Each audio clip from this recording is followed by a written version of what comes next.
Olá, pessoal. Sejam bem-vindos ao N Roriscast, o podcast da N Roris Capital. As melhores oportunidades estão aqui. Eu sou Nayana Roris, CEO da N Roris Capital. E hoje eu estou aqui com o Dr. Leonardo Felice, cirurgião plástico, dono do Complexo Felice de Beleza, né? Nosso médico das estrelas. E nós vamos falar aqui de um assunto muito intrigante para o médico. Dr. Leonardo, como que é a rotina de horas de trabalho de um médico bem ocupado? Nayana, primeiro quero te agradecer pelo convite de estar aqui, né, nesse podcast. E você sabe, né, médico não tem hora, não tem horário. Então, assim, acaba, ainda mais cirurgião, a gente opera o dia inteiro, fica horas em cirurgia, chega em casa tarde, tem que passar visita cedo. Então, assim, não tem muita hora aí pra gente ficar... Eu trabalhando aí há 15 anos, né, no meio médico, eu vejo que tem médicos que trabalham até 72 horas seguidas, passam a semana dentro de um hospital, né? Então, assim, o que eu tenho de conhecimento, que eu acredito que você compartilha, é que o médico vive horas exaustivas de trabalho. Justamente. E isso afeta o que na vida dele, pessoal? Então, né, na verdade afeta tudo, né? Afeta a saúde, a gente começa a ter mais doenças, a gente fica menos com família, qualidade de vida, esportes, finanças. Então, assim, a gente agora, eu estou numa fase de qualidade de vida, numa fase de preocupar com todas essas etapas, né? De fazer o equilíbrio, né? E quando a gente fala desse equilíbrio, eu vejo que o médico, ele acaba ganhando bastante, ele ganha dinheiro, né? Perto, assim, vamos falar da média populacional, o médico, ele acaba ganhando mais dinheiro do que algumas outras profissões, só que ao mesmo tempo, ele perde a qualidade, que é o que você acabou de falar, e às vezes ele gasta muito para ele ter determinados momentos de qualidade e ele não tem tempo suficiente, de repente, para construir um futuro patrimonial que seja o que ele merece, né? Por tantas horas de estudo, de trabalho. Você acha que essas rotinas exaustivas desfavorecem o profissional dessa área nesse sentido? Sim, você tocou num ponto muito importante. O que é? O médico não tem planejamento financeiro nenhum. Então, acaba que tem uma renda boa, mas às vezes gasta muito para compensar as horas trabalhadas demais, até para compensar familiares, e não faz um planejamento financeiro para o futuro. Então não pensa na sua aposentadoria, não pensa em investimentos bem feitos, e deixa muito solto isso, né? E não pensa também na famosa renda passiva, que seria o que? A gente construir o mesmo ganho que ele tem como médico, de uma maneira que não dependa do esforço pessoal dele, né? Esse é um foco muito meu agora, né, que a gente está com outras empresas, eu sempre fui muito focado nisso de pensar no futuro. Mas os médicos em gerais não pensam no futuro, eles querem viver o presente. Então acaba sacrificando a qualidade de vida para ganhar bem, mas ao mesmo tempo tem um gasto muito alto. E quando a gente fala de imprevistos, né, quais são os riscos que um médico pode experimentar vivendo um alto padrão de vida, horas exaustivas de trabalho e se ele, porventura, sofrer um impacto na força de trabalho dele? A gente não pode, médico não pode ter doença. A gente brinca que médico não pode parar, né? E vou te contar uma coisa que eu vejo em muitos médicos, numa idade mais velha, perdem totalmente a qualidade e o padrão de vida. Porque não se programou, não se planejou. Então, se chega no final da vida, você está acostumado com um padrão de vida que você não consegue manter. Então, isso é um grande problema que a gente tem, né? Não pode ter problemas. A gente não pode ter doenças, né? Quando a gente fala de risco, nós vamos ter algumas situações. Um acidente imprevisto, que pode gerar a ausência, de repente, de um médico, pilar na família dele. Às vezes ele é o pilar financeiro e a mãe não trabalha como ele, a esposa, e tem as crianças, e tem o futuro delas, a faculdade, a formação, tudo. Uma invalidez, ou seja, ele perder a força de trabalho. Eu vou fazer uma afirmação aqui e eu quero que você fale para mim se você concorda. Você é um cirurgião plástico, o seu talento está nas suas mãos, no seu intelecto. A cirurgia que você vai elaborar é como se fosse um artesão da beleza. Deus que me livre, se porventura você perder o movimento de pinça das suas mãos, você vai ter um colega que vai lá operar para você e te dar o dinheiro? Com certeza não, né? Então, assim, hoje nossos instrumentos de trabalho, além, claro, do intelecto que você falou, são as nossas mãos, né? Então, a gente acaba cuidando demais e se preocupando demais. Por quê? O médico ganha se trabalha. Ele vende horas, né? Então, assim, se a gente não estiver trabalhando, a gente não tem esse rendimento. É claro que existem empresas de consultorias muito boas que conseguem fazer um planejamento e conseguem evitar que isso ocorra. Ou não evitar, né? Evitar que a gente não passe dificuldades, né? Você falou que sim. O que ocorre muito no Brasil? Primeiro, a gente não nasce desde a época da escola tendo aula de educação financeira. Então, o que os nossos filhos pequenininhos tinham que estar aprendendo a economizar, a ter uma continha, a não gastar toda a mesada que ganha. Ou seja, esse princípio de berço que nós como pais devemos implementar, a gente já não nasce com ele. Se Deus quiser, a gente vai implementar para os nossos filhos. Eu já ensino minhas filhas a negociar, a economizar, elas vão crescer pelo menos com um pouco de informação sobre isso.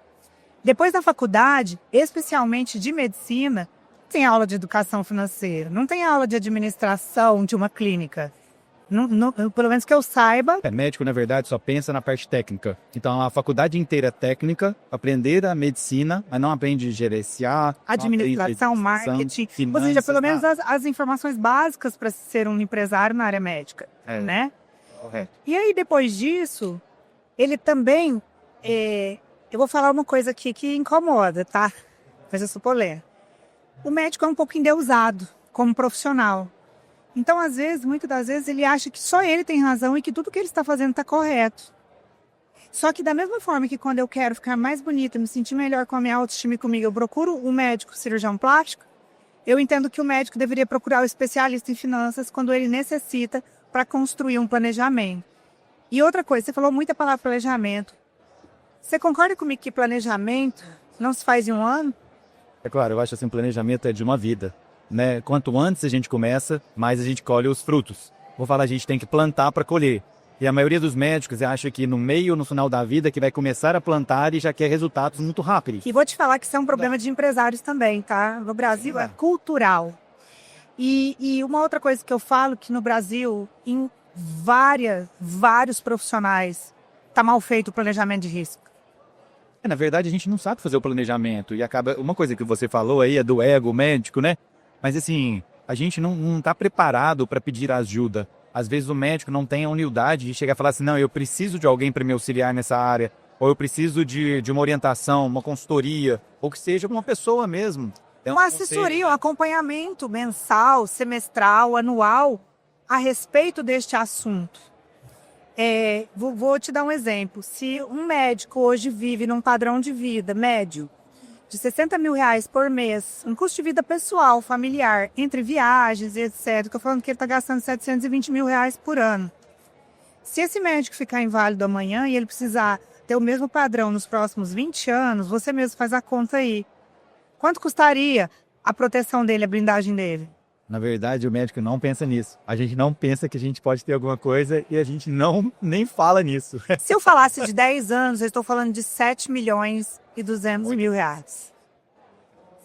Eu desconheço, eu posso fazer uma conta, e olha que eu estou 15 anos atendendo médico, quantos médicos eu tenho que tenham um seguro de R$7.200.000?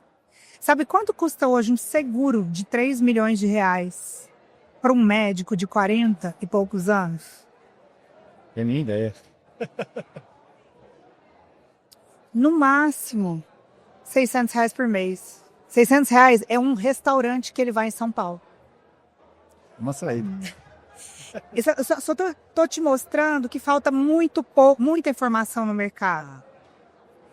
Então, eu te convidei para entender você na pele, a sua dor. O que te falta? Como você quer estar daqui 10 anos, daqui 20 anos? Você já parou para refletir sobre isso? Eu sou muito sistemático, né, Nath? Você me conhece. Então, assim, eu já faço um planejamento.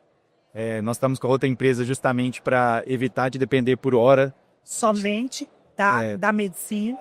A gente tem um complexo e ele já está com projeções de expansão. Então, tem outros negócios também que a gente tem fora.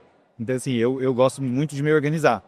Mas acredito que a grande maioria dos meus colegas, todo mundo que eu converso, todo mundo fala assim, é só você que é doido. Por que você está pensando nisso? Entendeu? E nós que pensamos no futuro, que gostamos de falar da longevidade, é por isso que a gente está no evento de tecnologia, porque ele está totalmente interligado com o futuro, nós somos tidos como doidos. Então, isso eu falo que está na cara de todo mundo, só não vê quem quer. Eu vejo isso como ser visionários. Quem está na frente, a gente toma mais pancadas da vida, né? E dos outros. Mas também a gente consegue fazer algo disruptivo. Então a gente consegue entregar resultados melhores, a gente consegue estar na frente da maioria das pessoas. Sim. Então, para os nossos clientes, nossos pacientes, isso é extremamente importante, porque a gente sempre está entregando o melhor. Agora eu vou falar de um outro ponto polêmico. Risco do erro médico. A responsabilidade civil. Estatisticamente, hoje no Brasil, vou te dar um dado, tá? De 2023 até o ano de hoje, né, a data de hoje, nós tivemos um aumento de 506% no número de processos contra médicos e profissionais da área da saúde por erros.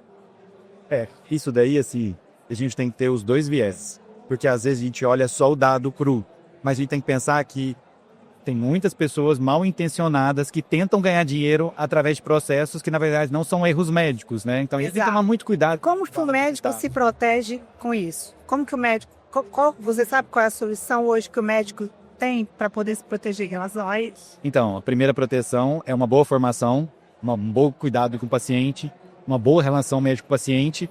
E é lógico, assim, dependendo da especialidade, tem que ter, às vezes, um seguro médico, ou tem que ter um resguardo financeiro para se preocupar quanto a isso.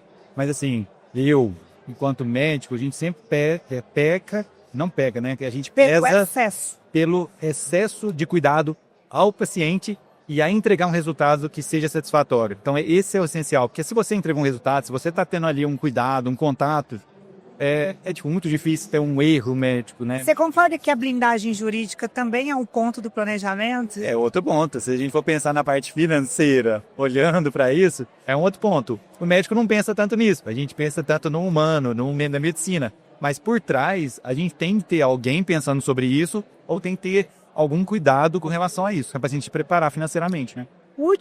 Mais dois últimos pontos são: o futuro, né? E a construção de patrimônio. Eu não sei se você sabe, no Brasil, que a cada patrimônio que você constrói, você vai ter mais um imposto para você pagar, que quando você vier a faltar, seu imposto de transmissão causa mortes, tá? Em projeto de aprovação de lei, ele vai variar de acordo com o tamanho da sua fortuna. Eu vi sobre isso, assim, não gosto nem de falar política, né? Porque a política é tão polêmico, né? E tem tantas leis aí. O que eu falo sempre, até para minha esposa, para minhas filhas? Faça o que dependa de você. O que você pode fazer, que depende de você, faça. Não fique dependendo do exterior, do político, de leis. Faça. Dá para fazer um seguro? Faça. Dá para você ficar melhor na sua técnica? Faça. Cuide mais do seu paciente? Cuide. O que depender de você, você faça. Porque quando a gente joga tudo para o exterior, nossa, o político fez isso, nossa, a lei isso, a gente está tirando nossa responsabilidade. Sim. E o primeiro somos nós. E por que eu estou falando disso? Porque tudo isso envolve uma coisa chamada, a palavra que você falou várias vezes, planejamento. Então, o que a N Roriz Capital faz, né? Ela junta estratégias de blindagem de patrimônio, soluções de crescimento, alavancagem patrimonial, ou seja, trazer as melhores oportunidades para que se construa uma renda passiva de maneira inteligente e saudável a longo prazo. E a blindagem sucessória, né, que é a proteção patrimonial, porque se você está crescendo, está aumentando o patrimônio, você precisa ter as estratégias jurídicas e tributárias corretas ao seu lado. Então, de uma maneira muito inteligente, isso é o que nós queremos construir para o médico, para as clínicas, né, os profissionais da área da saúde. Vocês vão ter que conversar mais para eu arrumar tudo isso para mim aí, ó.